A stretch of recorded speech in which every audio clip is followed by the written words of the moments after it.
Guardarás el día de reposo para santificarlo como Jehová tu Dios te ha mandado. 6 días trabajarás y harás toda tu obra. Sí, leo en esta versión, que es la nueva versión internacional, observa el día sábado y conságraselo al Señor tu Dios tal como Él te lo ha ordenado. Trabaja 6 días y haz en ellos todo lo que tengas que hacer, pero observa el séptimo día como día de reposo para honrar al Señor tu Dios. Oye, qué curioso que en la Biblia, la que más se ha utilizado hasta el día de hoy, que es la de Casiodoro Reina, no se menciona el Shabbat como tal, el sábado como tal. Se habla de día, pero podría haber sido, porque hoy en día, por ejemplo, la fe judía usa el sábado, la fe no judía usa el domingo. Pero en esa Biblia se habla claramente del sábado como el día del reposo. ¿Qué sucede con todo este tipo de cosas y cambios y de forma de escribir cuando escribes en la Biblia y con diferentes versiones y hoy en día la versión internacional, que es la que más fuerza está tomando? Mira, si te das cuenta, aquí lo importante es no perder el sentido de lo que dice el texto, más que la literalidad. Porque si yo digo día séptimo, día de reposo o Shabbat, me estoy refiriendo a lo mismo. Las versiones lo que intentan es hacer más clara la lectura. Si tú tradujeras o transliteraras la palabra Shabbat al español, muchos no sabrían qué es Shabbat. Entonces lo haces más claro si dices sábado o día séptimo para entender a qué se está refiriendo. Digamos que son palabras sinónimas que se refieren al mismo hecho, al mismo acontecimiento. Es como cuando hablamos de la Pascua, ¿no? La Pascua en la Biblia se le conoce como Pascua, ¿no? O la fiesta de los panes sin levadura, pero es la misma fiesta. Claro. No estamos diciendo algo diferente. Ahora, en la misma Biblia, te digo, partimos primero de la lengua original. Al momento que yo la llevo a cualquier lengua, tengo que hacerlo lo más claro posible para el lector, sin perder de vista lo que dice el texto de donde estamos partiendo. Pues próximamente sí encontraremos una Biblia que nos hable de decir, en vez de Dios, nos dijo, nos mandó un mail, nos mandó un correo electrónico. Digo, seguramente para que la gente sí, lo entienda, claro. Como el niño que llega y le dice que cuando lo sacó de Egipto lo sacó con tanques, aviones, todo, Fíjate que porque la otra versión no se la creía nadie. Fíjate que no estamos muy lejos de ver esto. Seguramente ya habrá alguna Biblia así, yo lo desconozco. Pero eso se da mucho, por ejemplo, en las lenguas indígenas. Hay pueblos donde no tienen ciertas palabras para expresar lo que sí viene del texto hebreo o del texto griego. Digamos, hay comunidades donde no tienen una palabra para expresar lo que es el pecado, ¿sí? O la palabra creación. Hay pueblos indígenas aquí en México que no conocen el pan.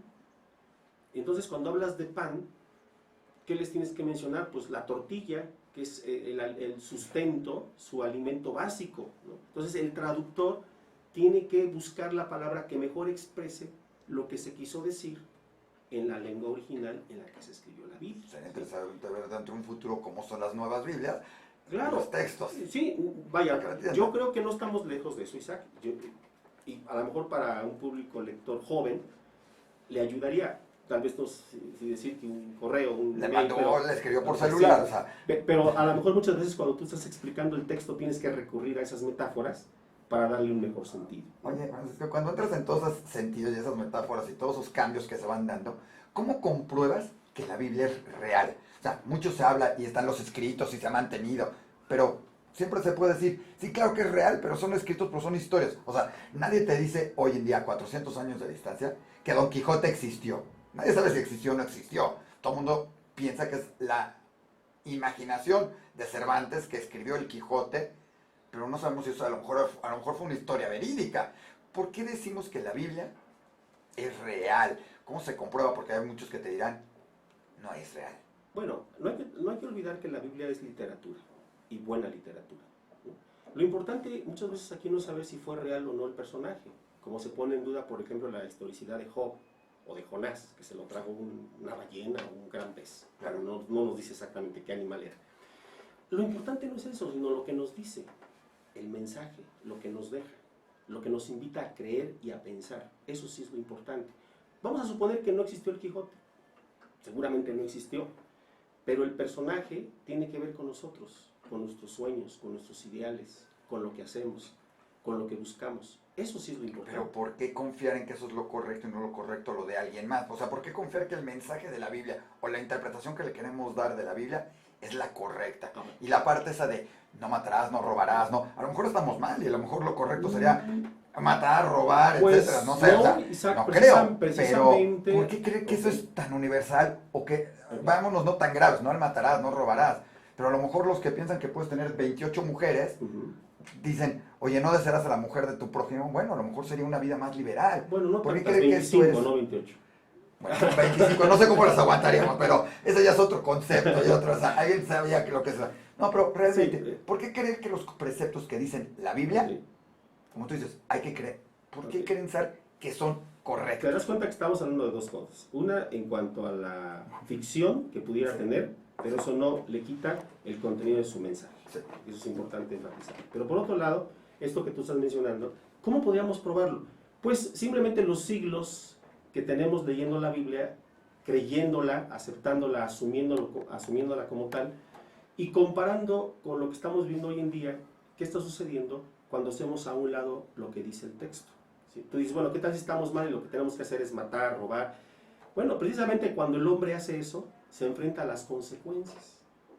Una de las cosas que no hay que perder de vista es que los mandamientos, las ordenanzas, los preceptos, nos llevan precisamente a preservar nuestra vida, a vivir en paz, en armonía.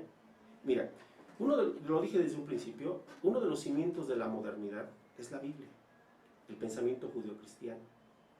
Otro, Pero para muchos no está nada correcto. Hay quienes piensan que todo lo que piensa el judío o el cristiano o esto es totalmente incorrecto claro, y hoy en día vivimos claro. y que tendría que hacerse eliminar todo eso. Pero fíjate la contradicción que hay ahí. Se dice que hoy estamos en la posmodernidad, ¿no? Todavía no salimos de la borrachera de la modernidad y ya nos metieron a la posmodernidad. Y resulta que la posmodernidad viene como resultado, y fue posible gracias a la modernidad. O sea, el hombre posmoderno es posmoderno porque tuvo la Biblia, porque pensó de acuerdo a la Biblia. Es como si los hijos o los nietos se quieren comer a los padres y a los abuelos. Y no se dan cuenta que están carcomiendo los cimientos de la civilización que llamamos occidental.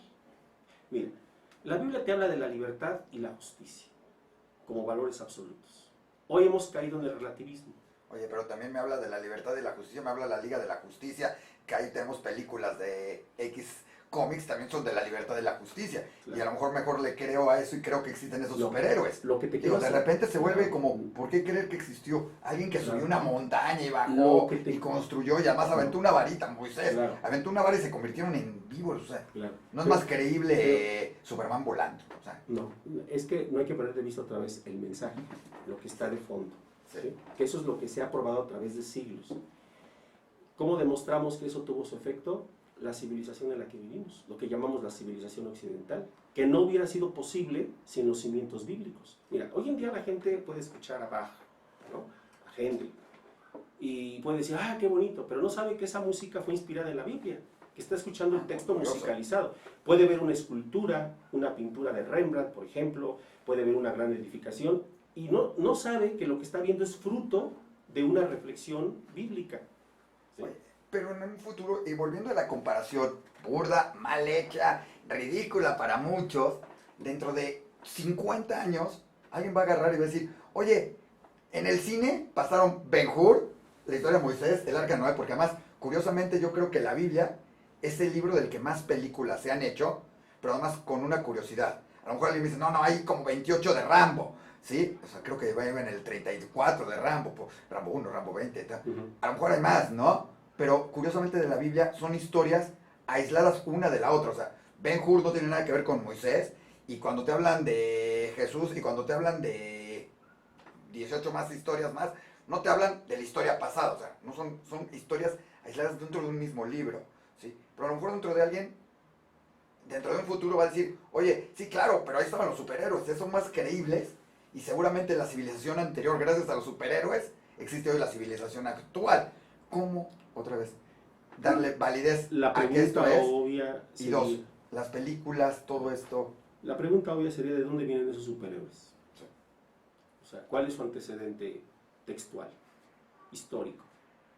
O sea, ellos no han creado una civilización como lo ha hecho la Biblia. ¿Sí? Ellos no nos han enseñado a vivir como la Biblia nos lo ha enseñado a hacer durante siglos.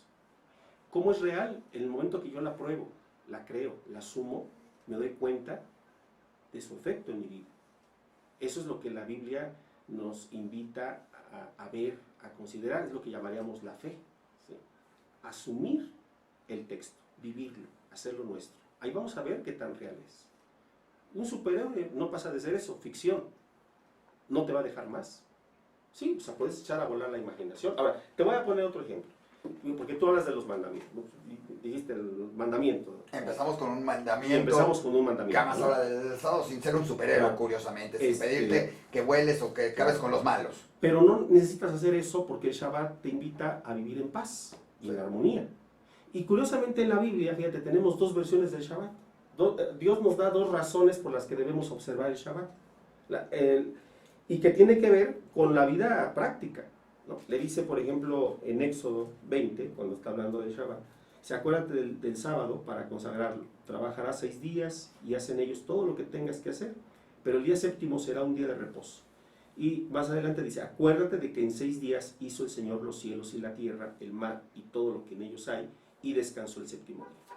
Cuando leemos la versión de Deuteronomio, ya no habla de la creación, ya no dice acuérdate que Dios hizo 6 días, no, sino que da otro motivo.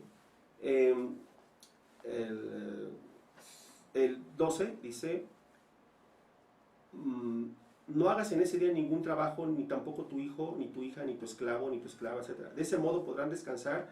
Recuerda que fuiste esclavo en Egipto y que el Señor tu Dios te sacó de allí con gran despliegue de fuerza y de poder. Por eso el Señor tu Dios te manda observar el día sábado. Mientras que en uno te hace pensar en la creación, en el otro te recuerda que fuiste esclavo, ¿no? O sea, no es que Dios simplemente por capricho diga, quiero que guardes un día, ¿no? Porque a mí se me antoja que sea ese día. Hay una razón de fondo. Hay algo que te aporta un beneficio. Claro. O sea, Dios no te pediría algo que te destruya.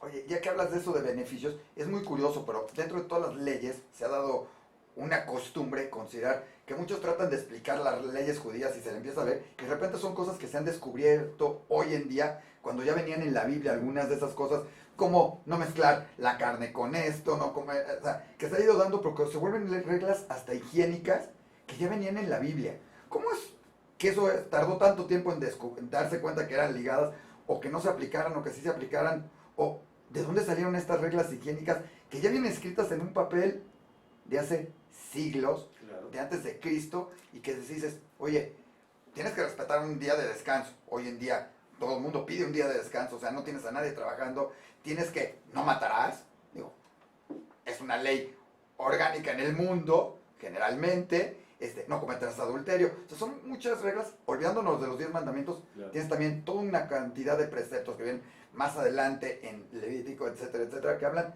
de leyes, de higiene, nosotros le llamamos mucho de kashrut, de cómo cuidar, hasta la parte de sexología con tu pareja, claro, y que vienen en este libro que es la Biblia. Eso comprueba la sabiduría divina que encierra el texto, y que no es ocioso que esté ese dato. Ahora, hay que entender por qué lo tenemos en ese lenguaje. Por ejemplo, hablando de las leyes higiénicas, pues Dios no les puede hablar en términos de virus, ¿no? En términos de enfermedades como las conocemos hoy con sus nombres médicos, porque no lo hubieran entendido. Entonces, él tiene que recurrir a un lenguaje que Israel entiende en su momento: animal limpio, animal inmundo. Hoy se sabe que esos animales, si los ingieres, son un peligro o constituyen un riesgo para tu salud, ¿no? Entonces, Dios no tiene que hablar en esos términos que el pueblo lo pueda entender. Dios no puede hablar en términos de la ciencia moderna, porque todavía no existe la ciencia moderna. Ese lenguaje no se ha creado, el hombre no piensa así, no se hace esas preguntas. Pero ahí vemos la sabiduría que encierran estos mandamientos, que Dios se lo está diciendo. Como tú a tu hijo le quieres explicar algo, un hijo que tiene 3, 4 años, pues no vas a usar términos científicos, términos médicos, le tienes que decir de tal manera que él comprenda lo esencial para que no se coma tal cosa, para que se comporte de tal manera. Oye, pero tu versión o lo que nos estás diciendo, Francisco, implica primero, para mucha gente, creer en Dios. Claro. Y creer en un Dios único. En ese sentido, que te está dando, y que además, no nada más crees en Él, sino que además fue el que escribió y dictó. No, no escribió ni dictó. Él usó a los hombres. Por eso podríamos decir que la Biblia es un libro divino humano. Podríamos decir que es la palabra de Dios en las palabras de los hombres. Usó la literatura del hombre, usó su creatividad literaria, permitió que el hombre usara sus propias metáforas, sus recursos literarios para expresar el mensaje divino. Puntualizo esto porque muchos creen, y me hacen la pregunta seguido, pero la Biblia la escribieron hombres. Pues claro, ¿a poco me creerías si te dijera que Dios de puño y letra escribió la Biblia? Bueno, en un caso le escribió los mandamientos, se los dictó a Moisés, bueno, y le escribió, en todo caso, le dictó a Moisés. lo Podemos pensar claro, en un Dios que además pues, lo usó en vez de escribirlo, lo podría escribir. Si es un Dios todopoderoso, claro, lo pudo haber escrito. Pero, ¿por qué usar a Moisés y no dárselo escrito? ¿Por qué dárselo? porque Dios nos creó, Isaac, con esa naturaleza. Acuérdate que en el Génesis pone al hombre en la tierra para que la cuide, la cultive, la transforme, Sí. haga buen uso de ella. Eso no lo va a hacer Dios, eso nos toca a nosotros. Claro. Es a nosotros a quien nos toca hacer ciencia. La gente se pregunta, bueno, pero ¿por qué el Génesis no explica esto? ¿Y por qué no? Porque eso nos toca a nosotros, nos dio la capacidad de hacer ciencia. El Génesis no nos dice cómo, nos dice quién y para qué. Que esas son las preguntas que sí nos debe importar. Bueno, si hablamos de cosas curiosas en la Biblia, digamos, de que estamos diciendo de esto Dios, uno, tienes que ser creyente en un Dios para estudiar, leer la Biblia y entenderla y creer en ella o seguir sus preceptos, o cómo entenderla si no eres. ¿Existe alguna Biblia, me voy a ver muy ridículo, atea? Pues lo puede ser más bien para el lector, ¿no? Sí. Porque puede estar ante algo divino y no entenderlo o no saber que está ante ello, ¿no? Le pasó a Moisés cuando vio la zarza que ardía y no se consumía desde donde Dios le habló. Era común ver zarzas arder en el desierto todo el tiempo, pero le llamó la atención que esa zarza en particular no se consumía. Digamos que en su primera visión fue una visión atea, hasta que se dio cuenta que algo raro estaba sucediendo. Yo creo que así no sucede. Mira, yo he conocido a gente atea que ha leído la Biblia y no produce ningún efecto en él. Al contrario, hay quienes buscan las supuestas contradicciones, los errores, para criticar, para rechazar, para condenar el texto bíblico. Yo creo que el problema está en el corazón. Por eso hay un salmo que dice, el necio dice en su corazón, no hay Dios. El problema del ateísmo es una actitud, ¿sí? No es tanto una cuestión de razonamiento. ¿Son ateos gracias a Dios? Pues sí, porque empieza a temblar y se ponen ahí a rezar y a... Bueno, rezas para que gane tu equipo No, favorito. exacto, ¿no? Soy ateo mientras mi equipo no vaya perdiendo. Mira, dicho en términos sencillos, la fe es como tener las manos vacías Sí. y estás dispuesto a que te las llenen, ¿no? Es una actitud, es una respuesta ante Dios. No tienes que ser un gran hombre de fe, simplemente que tengas esa disposición cuando te acercas al texto bíblico.